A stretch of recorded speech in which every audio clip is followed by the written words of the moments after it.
Hello friends, good morning and welcome to my new vlog. सुबह के 4:08 बज रहे हैं और ये हमारी पढ़ाई हो रही है। इनकी प्रीलिम्स चालू है, बोर्ड्स अभी बाकी है। बोर्ड शायद मई एंड तक ख़त्म हो जाएगी इनकी। और पढ़ाई तो करनी पड़ती है भाई, देखिए। और ये हमारी छोटी है, इनका वेकेशन हो चुका है। एक्चुअली दोनों की एग्ज़ाम साथ में हो गई थी, तो थोड़ा सा स्ट्रेस लेवल बढ़ गया था। देखिए भाई, अब बच्चे हैं तो थोड़े से कंफ्यूज भी रहते हैं, और इनका तो last year of the school है, तो थोड़ी सी मतलब क्या कैरियर क्या चूज़ करना है, क्या करना है, आगे क्या करना है, थोड़ा सा मतलब यही 2-3 महीनों से काउंसलिंग यही चालू था सारा। तो बहुत काउंसलिंग करवाया, और फिर एंड ऑफ द मंथ, मतलब फरवरी मंथ एंड में इन्होंने मुझे बता दिया कि नहीं मम्मी, बस अब कोई काउंसलिंग नहीं करनी है, मैंने डिसाइड कर लिया है कि मुझे साइंस ही लेना है। मतलब थोड़ा सा मुझे भी सुन के एक मिनी अटैक जैसा आ गया कि भाई साइंस तो मैंने मतलब बहुत कोशिश की थी अपनी तरह से कि मैं माइंड डाइवर्ट करूं थोड़ा सा, लेकिन नहीं। तो क्योंकि बच्चों का इंटरेस्ट जिसमें होता है, बोल रहे नहीं मम्मी, मुझे यही समझ आता है, मुझे साइंस ही समझ में आता है, मुझे और कुछ नहीं समझ में आता है। तो ठीक है मौली भाई, देखेंगे अब क्या है, क्योंकि थोड़ा सा फ़ी के हिसाब से भी मैं सोचती हूँ, और बच्चा अपना कर पाएगा, क्योंकि इतने घंटे की पढ़ाई भी होती है। तो मतलब मैं डाउट नहीं करती हूँ उनके बच्चों के ऊपर, लेकिन फिर भी थोड़ा सा, क्योंकि इतने घंटे पढ़ाई, और एक मतलब एज ए पेरेंट मेरे पर भी आ जाता है ना कि मतलब 10 साल मतलब मुझे और 10 साल मेहनत करनी है, ये सोच के थोड़ा सा मैं वो हो जाती हूँ। देखिए, अब सुबह जल्दी उठते तो नाश्ता भी जल्दी चाहिए। तो आज नाश्ते में उपमा बना है। तो क्योंकि बोलते हैं ना कि भाई भूखे पेट भजन ना होए गोपाला, तो थोड़ा सा फिलिंग वाला नाश्ता ही इनको मैं देती हूँ। तो यही है सब। देखिए, यही चल रहा था, तो थोड़ा सा काम में भी डिस्टर्बेंस था, और मतलब यही माइंड भी थोड़ा सा डिस्टर्ब, जब तक मतलब एडमिशन नहीं होता है। तो वही होता है ना कि भाई एडमिशन एक बार हो जाए, एक बार एग्ज़ाम्स हो जाए, एक बार एडमिशन हो जाए, तो फिर ख़त्म। बोल रही है मम्मी बहुत अच्छा बना है नाश्ता। और सुबह सुबह अगर मुझे ये मेरे प्लांट्स में अगर देख लो ना, और यहीं से अगर मेरी सुबह की शुरुआत हो, तो मतलब मुझे बहुत मज़ा आता है, मतलब एक सुकून सा मिलता है। मतलब मैं यही मतलब मैं इनके पास में ही बैठती हूँ, मतलब मुझे लगता है कि मैं इनसे बातें करूँ, मैं मतलब मतलब एक बहुत वो फील होता है। पैर पड़ती है एग्ज़ाम्स के टाइम में, बोलती है माँ के पैरों में स्वर्ग होता है, मतलब माँ के पैरों में चप्पल भी होती है, बोलती है माँ के पैरों में स्वर्ग होता है। तो मुझे बताना पड़ता है उसको, हमेशा दोनों को याद दिलाना पड़ता है कि बेटा माँ के पैरों में चप्पल भी होती है। तो खैर, चप्पल खाने वाली तो कोई काम करते नहीं है दोनों, लेकिन अपना फ़र्ज़ बनता है बताना उनको। और फ़र्ज़ की बात आ गई तो देखिए, अब ये वो उनका फ़र्ज़ कर रहे हैं, तो हमें भी तो अपना काम इजी करना है, हमें भी तो अपना फ़र्ज़ निभाना है, खाना बनाना है, उनको खाना खिलाना है। और तो खाना बार बार मतलब अगर दिन में 3 बार 4 बार, तो मतलब वर्क इजी करना पड़ता है हमको। ये सारा एक ही बार में लाके मैं काम मतलब वॉशिंग कटिंग वगैरह जितना हो सके उतना काम मैं इजी कर देती हूँ, ताकि बार बार वही कचरा, वही मतलब मेस ना हो। क्योंकि कभी हम फ्री नहीं होते, तो बच्चे भी, उनको जो पसंद है वो, थोड़ा सा मेरी छोटी है वो, उनको मतलब जो दोनों को पसंद है वो बना के खा लेते हैं। तो वो भी थोड़ी सी वो है, तो पसंद है उसको बनाना, तो खुद ही शुरू हो जाती है। तो ये सारा मैं रेडी करके रख देती हूँ। वीकेंड में सैटरडे संडे यही काम मेरा होता है। तो फ्रिज वगैरह है, मसाले का डब्बा है, यही सारा हो जाता है मेरा काम। खैर, जब काम हमको ही करना है तो अपने ही तरीके से क्यों ना करें, और अपने ही हिसाब से क्यों ना करें, क्योंकि जब कोई सपोर्ट ही ना हो हमारे पास, ना मेड हो, ना घर का कोई सपोर्ट हो। बच्चे हैं तो बच्चे तो खैर पढ़ते हैं, उनका खेलते कूदते हैं, थोड़ी बहुत मदद भी कर देते हैं, लेकिन हमें तो हमारा काम हमें करना है। तो इस तरह से कभी ये बॉयल आलू अगर अपने रख दिए थोड़े से, तो बहुत ही काम आते हैं। जब मतलब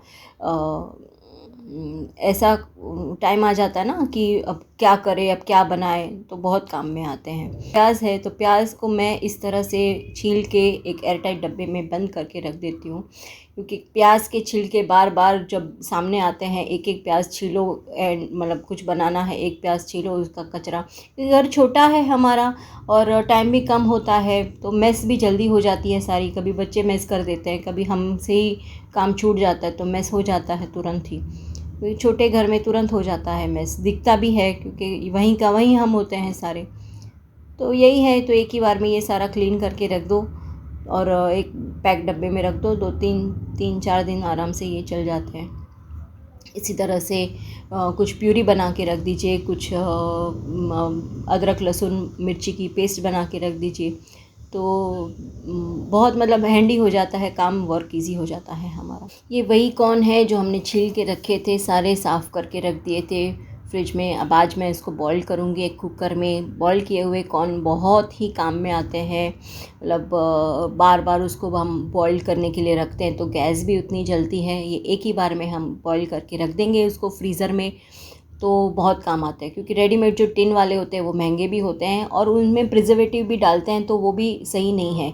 इसमें हम कुछ भी नहीं डालेंगे, ऐसे ही हम पानी डालकर थोड़ा सा बॉईल कर देंगे और फ्रीज़र में रख देंगे। तो ये मतलब बहुत कभी हम बॉइल्ड कॉर्न बना दिए या पालक कॉर्न की सब्ज़ी बना दिया हम। और मतलब पिज़्ज़ा भी, मेरे छोटी तो पिज़्ज़ा भी बहुत उसको पसंद है, तो वही मतलब बार हम मतलब हर बार तो नहीं पिज़्ज़ा मंगा के खा सकते हैं ना। तो यही रोटी या पराठे में यही सारा कॉर्न और कैप्सिकम और वही सब डाल के अपना बना लेती है और खा लेती है अच्छे से। तो रेडी रहेगा तो बहुत अच्छे से बना भी सकते हैं, हम भी बना सकते हैं, वो लोग भी बना सकते हैं। ये आलू मैं बॉईल कर रही हूँ, थोड़े से उसमें नाइफ़ से कट करके आलू बॉईल कर दीजिए और फ्रिज में रख दीजिए। 2 दिन कुछ भी नहीं होता है। देखिए लोग तो पैक्ड फूड और रेडीमेड ग्रेवीज़ वगैरह खाते हैं, हमें वो तो करना नहीं है, हमें वो तो खाना नहीं है, रेडीमेड वाला कुछ भी खाना नहीं है। तो फिर यही हम बना सकते हैं ना। लोग बोलते हैं कि नहीं आप कैसे फ्रिज में रख देते हो, आप कैसे, लेकिन नहीं ख़राब होता है। हम एयर टाइट डब्बे में अगर रखेंगे, अच्छे सी क्वालिटी वाले फूड ग्रेड वाले एयर टाइट डब्बे में रखेंगे तो कुछ भी नहीं होता है, बहुत अच्छे से रहते हैं। और फ्रिज का टेम्परेचर भी थोड़ा सा सही रखेंगे तो कुछ भी नहीं ख़राब होता है। और मतलब इतने दिनों तक तो चलाना भी नहीं है और चलता भी नहीं है एक्चुअली इतने दिनों तक। 2-3 दिन 4 दिन में तो मैक्सिमम कुछ अगर ज़्यादा ग्रेवीज़ वगैरह बना दिए तो हफ्ते भर में ख़त्म हो जाते हैं। तो मेन हमारा काम इजी करना है, तो बाहर का लाकर रेडीमेड वाला खाकर ग्रेवीज़ या कुछ भी खाकर वो फ़ायदा नहीं है। अब ये पालक है तो मैं पालक को भी मैं साफ़ करके वॉश करके अच्छे से इसको मैं बॉईल कर दूँगी, क्योंकि बॉइल्ड पालक भी अगर रेडी पड़ी होगी ना तो ये बहुत काम में आती है। पालक के पराठे आप बना लो या पालक में मतलब ये इसको फिर बाद में आप ग्रेवी कर लो इसकी पालक की, या तो ग्रेवी बना के, क्योंकि ग्रेवी बना के रखेंगे ना तो हर एक चीज़ में फिर वो थोड़ी सी दिक्कत हो जाती है। तो मैं ऐसे ही रख देती हूँ उसको, फिर जब चाहिए तब मैं थोड़ा सा उसको निकाल के मैं ग्रेवी बना देती हूँ। बॉइल्ड पालक को बर्फ़ वाले पानी में आप डाल दीजिए ताकि उसका कलर ग्रीन ही रहे, उसका कलर फेड ना हो, ग्रीन ही रहे। तो और बाद में उसको जब ठंडा हो तब उसको निचोड़ के आप डब्बे में भर दीजिए और जब उसको चाहिए तब बैचेज़ में लेके आप उसका ग्रेवी बना के कहीं पर भी आप यूज़ कर सकते हो। अब ये है अदरक लहसुन का पेस्ट हम घर में ही बनाएंगे। हम बाहर वाला विनेगर वाला अदरक लहसुन का पेस्ट नहीं खाएंगे, क्योंकि वहाँ जो वो लोग यूज़ करते हैं प्रिजर्व करने के लिए ज़्यादा, उसमें आप कभी भी स्मेल करोगे तो खट्टापन ज़्यादा उसका स्मेल आएगा और टेस्ट भी करोगे तो मतलब डालेंगे तो चीज़ें खट्टी हो जाती है क्योंकि उसमें विनेगर रहता है। अब इसमें हम ना ही विनेगर डालेंगे ना ही हम पानी डालेंगे ताकि ख़राब भी ना हो और जमे भी ना। तो हम इसमें डालेंगे नमक, ज़्यादा नमक डालेंगे। सिर्फ हमको ध्यान यही रखना है कि जब हम मतलब कुछ भी बनाएं अपनी रेसिपी में जो हम ये डालें तब अपने हिसाब से फिर नमक डालें, ताकि इसमें क्योंकि ज़्यादा नमक होता है तो नमक हम पहले से कम ही डालेंगे। इसको ऐसे ही बिना पानी डाले थोड़ा सा चॉन करके हम घुमाकर ले लेंगे, थोड़ा थोड़ा करके घुमाएंगे ताकि ये एकदम से अच्छे हो जाए। और पानी नहीं डालेंगे, अगर पानी डाल दिया तो ये ख़राब भी जल्दी हो जाता है, ज़्यादा रहता नहीं है। और दूसरी बात क्या है कि हम जब भी निकालते हैं, जब पानी डाला हुआ तो वो जम जाता है फ्रीज़र में, तो हमें वही फिर से वही उसको पिघलाना पड़ता है। जब बार बार उसको पिघलाएंगे, वापस डालेंगे, पिघलाएंगे, वापस डालेंगे, तो चीज़ ख़राब हो जाती है। तो ये ऐसे का ऐसा ही कभी भी जब आप हम निकालेंगे ना फ्रीज़र से, तो ये जमा हुआ नहीं मिलेगा।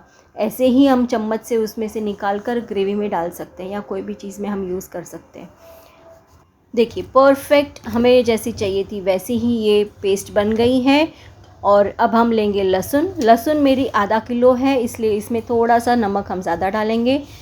और 4 या 5 चम्मच मैंने डाली हुई है, तो बस ये उतनी ही डालेंगे। और जब हम बनाएंगे बस हमें तब थोड़ा सा ध्यान रखना है कि इन चीज़ों में नमक है ऑलरेडी, तो हम थोड़ा सा कम डालेंगे नमक। देखिए ये भी एकदम महीन पेस्ट बन गई है इसकी, बिना पानी की ये पेस्ट है, ये जमेगी भी नहीं बिल्कुल ही। अब लेंगे मिर्ची, तो मिर्ची का भी सेम वही है, उसका कलर भी चेंज नहीं होगा, एकदम ग्रीन रहेगी मिर्ची। वॉश करके उसकी डंठल निकाल के, अब मिर्ची हम कट नहीं करेंगे क्योंकि कट करेंगे ये तीखा वाला मिर्ची तो हाथ जलेगा। ये ऐसे ही पूरा उसका बन जाता है पेस्ट, सिर्फ उसको हम नमक ही डालेंगे इसमें।